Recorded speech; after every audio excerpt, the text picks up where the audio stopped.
ನಮಸ್ಕಾರ ನಮ್ಮ ಎಲ್ಲ ಆತ್ಮೀಯ ರೈತ ಬಾಂಧವರಿಗೆ.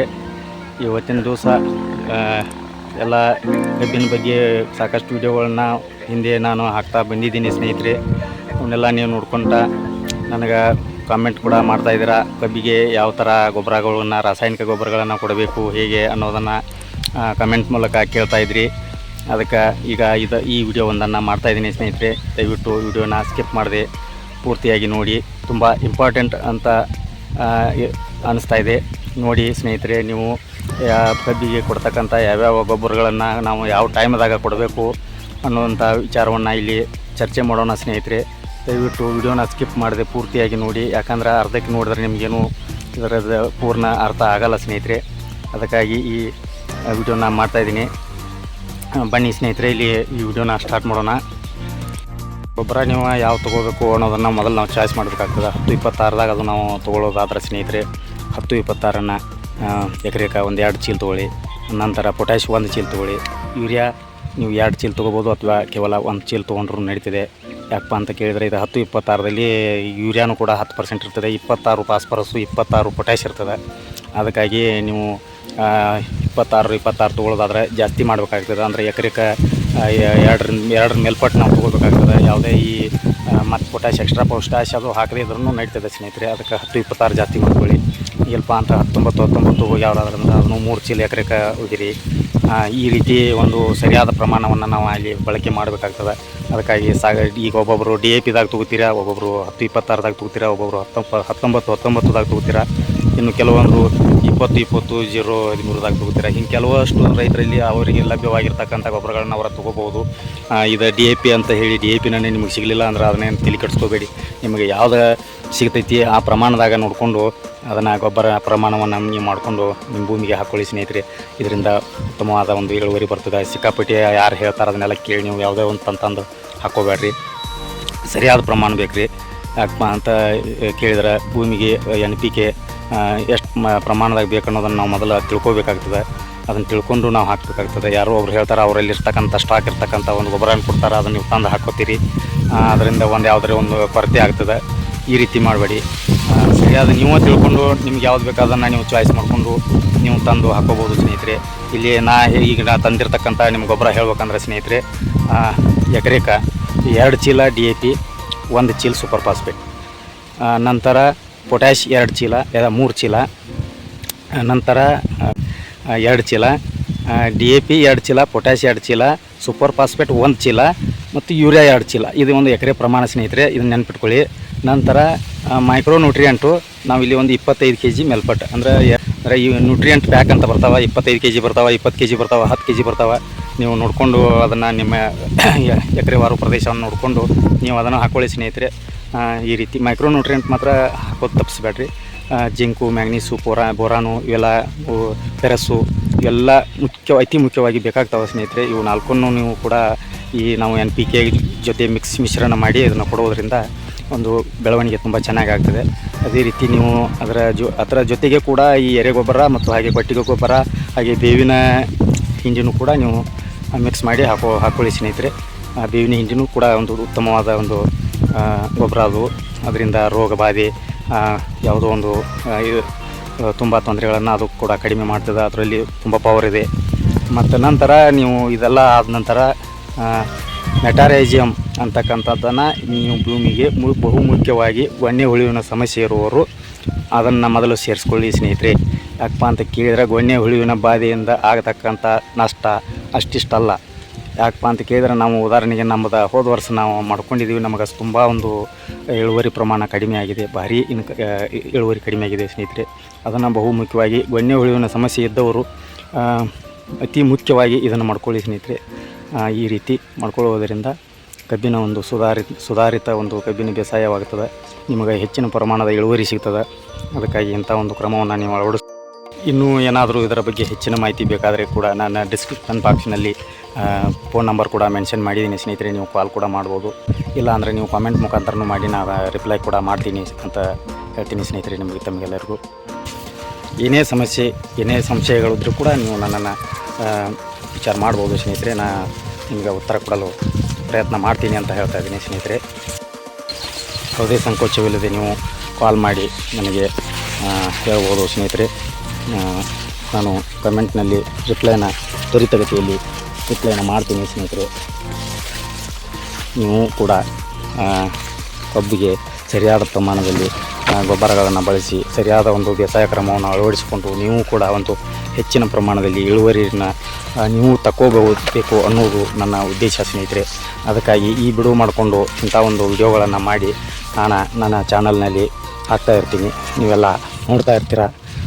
ಸಾಕಷ್ಟು ಜನರು ಕಾಲ್ ಮಾಡಿ ಅಥವಾ ಕಮೆಂಟ್ ಮುಖಾಂತರ ನನಗೆ ಕೇಳ್ತಾ ಇದ್ದಾರೆ.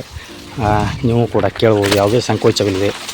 ನೋಡಿ, ಈ ರೀತಿ ನಮ್ಮ ಕಬ್ಬು ಇದೆ ಸ್ನೇಹಿತರೆ. ಈಗ ಹಿಂದಿನ ವಿಡಿಯೋದಲ್ಲಿ ನಿಮಗೆ ತೋರಿಸಿದೆ, ಸಣ್ಣದಾಗಿ ಒಂದು ಕಬ್ಬು ಹರಗುವ ಒಂದು ವ್ಯವಸ್ಥೆಯನ್ನು ಮಾಡಿದೆ. ಮತ್ತು ಪ್ರಥಮ ಮಳೆ ಆದಾಗ ಯೂರಿಯಾ ಗೊಬ್ಬರವನ್ನು ನಾವು ಕೊಟ್ಟ ಮೇಲೆ ಯಾವ ಒಂದು ಚೇಂಜಸ್ ಆಗಿದೆ ಅನ್ನೋದನ್ನು ಕೂಡ ಇಲ್ಲಿ ನೀವು ನೋಡ್ಬೋದು.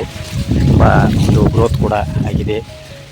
ಸದ್ಯ ಈಗ 3.5 ತಿಂಗಳ ಕಬ್ಬು ಸ್ನೇಹಿತರೆ. ಇದು ಯಾವ ರೀತಿ ಬಂದಿದೆ ಹೇಗೆ ಅನ್ನೋದನ್ನು ಇಲ್ಲಿ ನೀವು ನೋಡ್ಬೋದು. ಕಮೆಂಟ್ ಮಾಡಿ, ಯಾವ ರೀತಿ ಇದೆ ಅಂತ ಕಮೆಂಟ್ ಮಾಡಿ.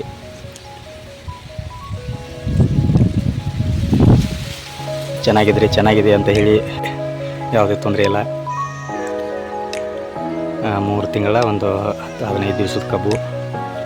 ಮೊನ್ನೆ ನಾವು ಫಸ್ಟ್ ಮಳೆ ಆದಾಗ ಇಲ್ಲಿ ಇದಕ್ಕೆ ಯೂರಿಯಾ ಗೊಬ್ಬರವನ್ನು ಕೊಟ್ಟಿದ್ವಿ. ಈಗ ಪೂರ್ಣ ಪ್ರಮಾಣದ ಒಂದು ರಸಗೊಬ್ಬರಗಳನ್ನು ಕೊಡುವಂಥ ಒಂದು ವಿಚಾರವನ್ನು ಮಾಡಿದ್ದೀವಿ. ಈಗ ಅದನ್ನೆಲ್ಲ ನಾವು ಮಿಕ್ಸ್ ಮಾಡಿಕೊಂಡು ತಯಾರು ಮಾಡಿ ಇಟ್ಟಿದ್ದೀವಿ. ಇನ್ನು ಇವತ್ತು ಅಥವಾ ನಾಳೆ ನಾವು ಅದನ್ನು ಭೂಮಿಗೆ ಹಾಕುವಂಥ ಒಂದು ಕೆಲಸವನ್ನು ಮಾಡೋರಿದ್ದೀವಿ ಸ್ನೇಹಿತರೆ.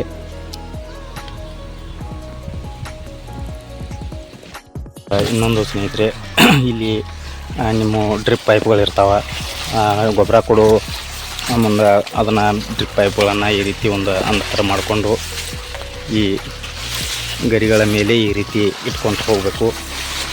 ಇವನ್ನೇನು ತೆಗೆಯುವಂಥ ಅವಶ್ಯಕತೆ ಇರೋದಿಲ್ಲ. ಇವನ್ನ ಈ ರೀತಿ ತಕ್ಕೊಂಡು ನಾವು ಗೊಬ್ಬರ ಸಾಕಷ್ಟು ಪ್ರಮಾಣದಲ್ಲಿ ಕೊಟ್ಟು ನಂತರ ಅದನ್ನು ಬೋಧೆರಿಸುವಂಥ ಒಂದು ಕೆಲಸವನ್ನು ಇಲ್ಲಿ ಮಾಡಬೇಕಾಗ್ತದೆ. ಇಲ್ಲಿ ನಡುವಿನ ಈ ಲ್ಯಾಟ್ರಲ್ ಪೈಪ್ಗಳನ್ನೆಲ್ಲ ಕತ್ತಿನ ಈ ಎಲೆಗಳ ಮೇಲೆ ಈ ರೀತಿ ಹಾಕುವುದರಿಂದ ಟ್ರ್ಯಾಕ್ಟರ್ ಸರಾಗವಾಗಿ ಹೋಗಲು ಅನುಕೂಲ ಆಗ್ತದೆ. ಮತ್ತು ಈ ಪೈಪ್ಗಳನ್ನು ನಾವು ತೆಗಿಬೇಕಾಗ್ತದೆ.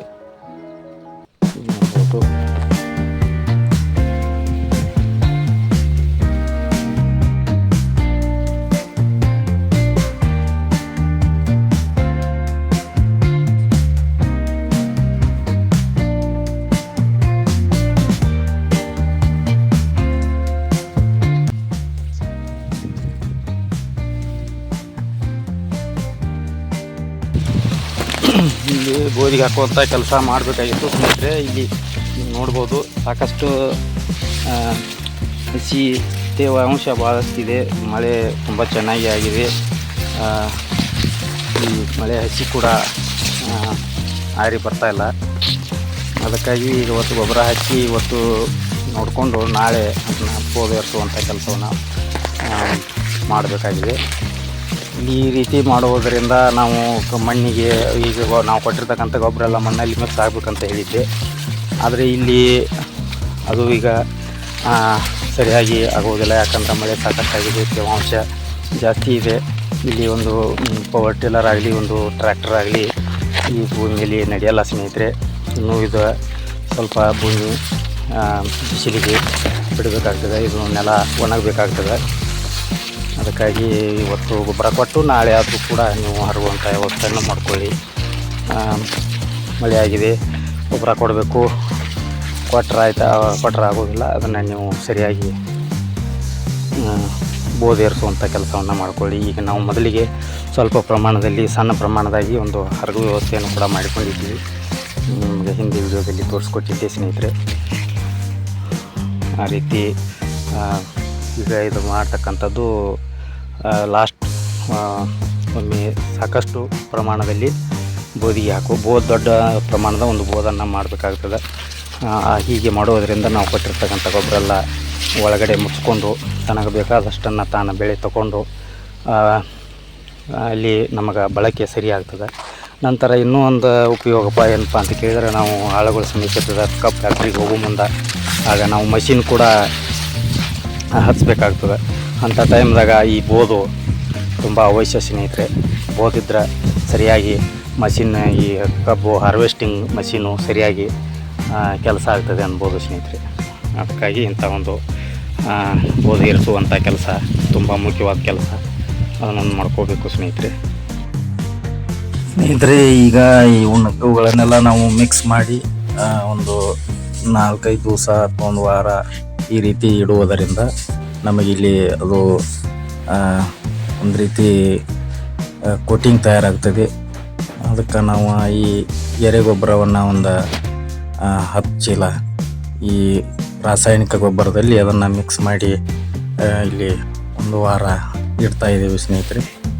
ಈ ಯಾವ್ಯಾವ ಗೊಬ್ಬರ ಹಾಕೋದು ಅಂತ ಕೇಳಿದರೆ, ಮೊದಲು ನಾವು ಎರೆಗೊಬ್ಬರವನ್ನು ಒಂದು 10 ಚೀಲ ಹಾಕಿ, ನಂತರ DAP, ಯೂರಿಯಾ, ಪೊಟ್ಯಾಷ್ ಹಾಗೂ ಬೇವಿನ ಹಿಂಡಿ ಹಾಗೂ ಮೈಕ್ರೋನ್ಯೂಟ್ರಿಯೆಂಟ್ಸ್ ಈ ಎಲ್ಲ ಮುಂತಾದ ಗೊಬ್ಬರಗಳನ್ನು ನಾವಿಲ್ಲಿ ಇದರಲ್ಲಿ ಮಿಕ್ಸ್ ಮಾಡಿ ಮನೆಯಲ್ಲಿ ನೆರಳಲ್ಲಿ ಇಡಬೇಕಾಗ್ತದೆ.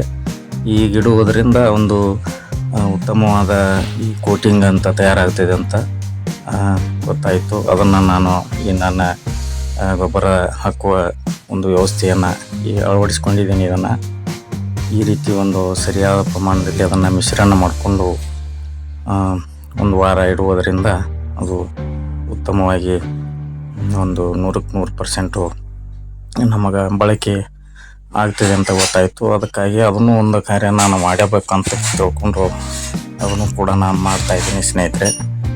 ಇದನ್ನೆಲ್ಲ ಮಿಕ್ಸ್ ಮಾಡಿಕೊಂಡು ನಾವು ಕಬ್ಬಿನ ಸಾಲಲ್ಲಿ ಹಾಕ್ಕೊಂಡು ನಂತರ ಒಂದು ಬೋದು ಏರಿಸೋ ಒಂದು ಕೆಲಸವನ್ನು ಮಾಡೋರಿದ್ದೀವಿ ಸ್ನೇಹಿತರೆ. ನೀವು ಇಲ್ಲಿ ನೋಡ್ಬೋದು ಮಿಶ್ರಣವನ್ನು ಈ ರೀತಿ ಒಂದು ಕೆಳಗೆ ಒಂದು ತಟ್ಟು ಹಾಸಿ ಅದರ ಮೇಲೆ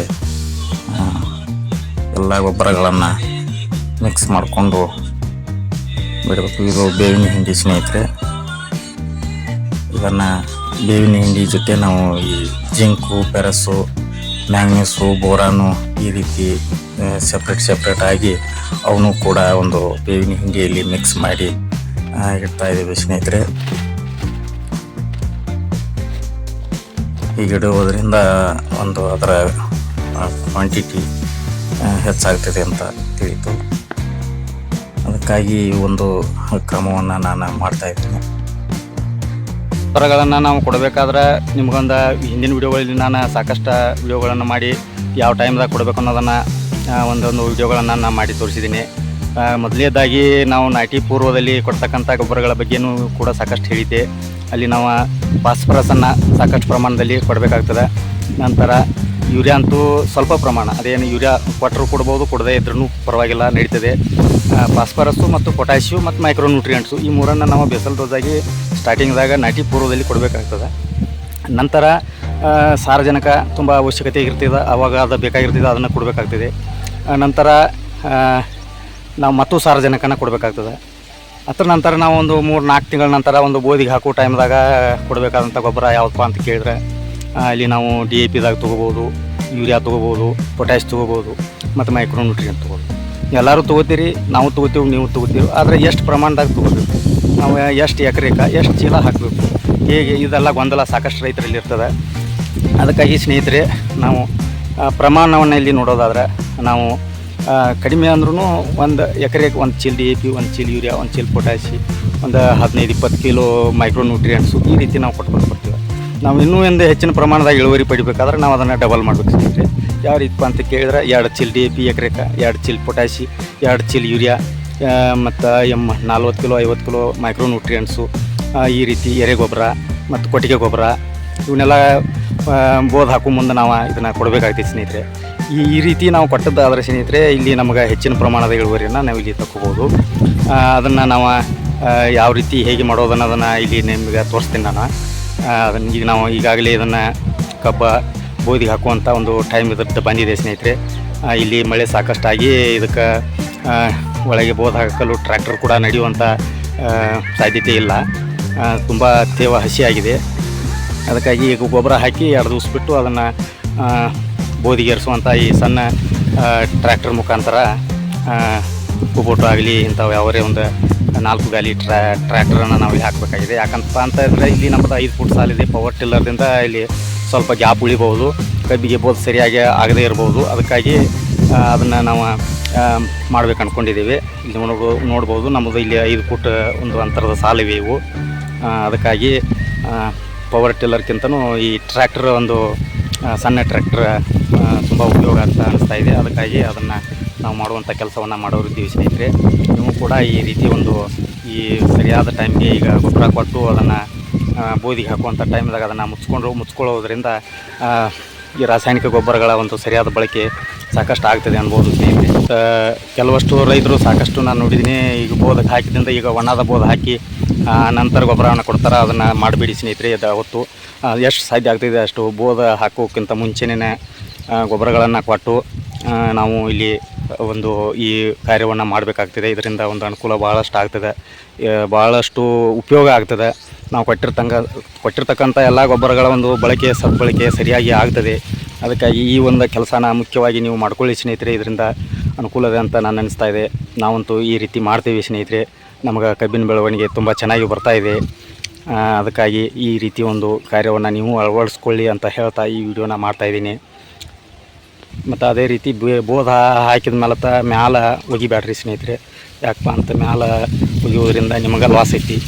ಸಾಕಷ್ಟು ತುಟ್ಟಿ ಗೊಬ್ಬರ ತಂದು ಕಿಶನ್ ನಾವು ಇಲ್ಲಿ ಮ್ಯಾಲೆ ಒಗೆಯೋದ್ರಿಂದ ಅಲ್ಲಿ ನಮಗೆ ಅದು ಬಳಕೆ ಸರಿ ಆಗೋದಿಲ್ಲ. ಇಲ್ಲಪ್ಪ ಅಂತ ಕೇಳಿದ್ರೆ ದೊಡ್ಡ ಒಂದು ಅಡಮಳೆ ಬಂದು ಹೊಲದಾಗಿ ನೀರು ಕಡಿಕಾಗೆಲ್ಲ ಹರ್ಕೊಂಡು ಹೋದ್ರೂ ನಿಮಗೆ ಲಾಸ್ ಆಗ್ತಿದೆ ಸ್ನೇಹಿತರೆ. ಅದನ್ನು ಸರಿಯಾದ ಟೈಮ್ಗೆ 2 ದಿನ ಲೇಟ್ ಆದ್ರೂ ಪರವಾಗಿಲ್ಲ, ನೀವು ಸರಿಯಾದ ಟೈಮಿಗೆ ಅದನ್ನು ಮೇಲೆ ಹಾಕಿ ನಂತರ ಒಂದು ಬೋಧ ಏರಿಸುವ ಕಾರ್ಯವನ್ನು ಮಾಡ್ಕೊಳ್ಳಿ ಸ್ನೇಹಿತರೆ. ಇದು ತುಂಬ ಉತ್ತಮವಾದ ಒಂದು ಟೈಮ್ ಇದೆ. ಈಗೆಲ್ಲರೂ ಆಲ್ಮೋಸ್ಟ್ ಎಲ್ಲ ರೈತರು ಈಗ ಬೋಧ ಏರಿಸುವಂಥ ಕೆಲಸವನ್ನು ಮಾಡ್ತಾಯಿದ್ದಾರೆ. ಅದಕ್ಕಾಗಿ ಈ ರೀತಿ ಮಾಡ್ಕೊಳ್ಳಿ ಅಂತ ಈ ವಿಡಿಯೋನ ಮಾಡ್ತಾಯಿದ್ದೀನಿ ಸ್ನೇಹಿತರೆ. ನಿಮ್ಗೆ ಈ ವಿಡಿಯೋ ನಿಮ್ಗೆ ಇಷ್ಟ ಅನಿಸಿದರೆ ಒಂದು ಲೈಕ್ ಮಾಡಿ, ಒಂದು ಶೇರ್ ಮಾಡಿ. ಇನ್ನು ಇಂಥ ಒಂದು ಕಬ್ಬಿಗೆ ಉಪಯುಕ್ತವಾಗಿರತಕ್ಕಂಥ ಮಾಹಿತಿಗಳನ್ನು ಮತ್ತೆ ತೊಗೊಂಡು ಮತ್ತೆ ಬರ್ತಾ ಇರ್ತೀನಿ ಸ್ನೇಹಿತರೆ. ನನ್ನ ಚಾನಲನ್ನು ಕೃಷಿಯಿಂದ ಖುಷಿ ಚಾನಲನ್ನು ನೀವು ಸಬ್ಸ್ಕ್ರೈಬ್ ಮಾಡಿಕೊಂಡು ನೋಡ್ತಾ ಇರ್ರಿ ಅಂತ ಹೇಳ್ತಾ ಈ ವಿಡಿಯೋನ ಮುಗಿಸ್ತಾ ಇದ್ದೀನಿ ಸ್ನೇಹಿತರೆ. ನಮಸ್ಕಾರಗಳು.